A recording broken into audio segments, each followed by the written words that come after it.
привет, мои россияне!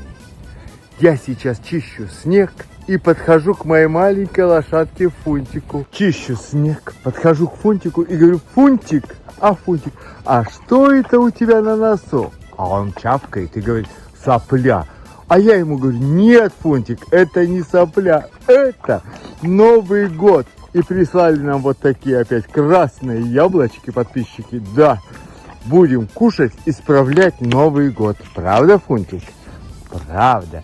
Добра вам, любви и не распускайте сопли в любой ситуации жизненной.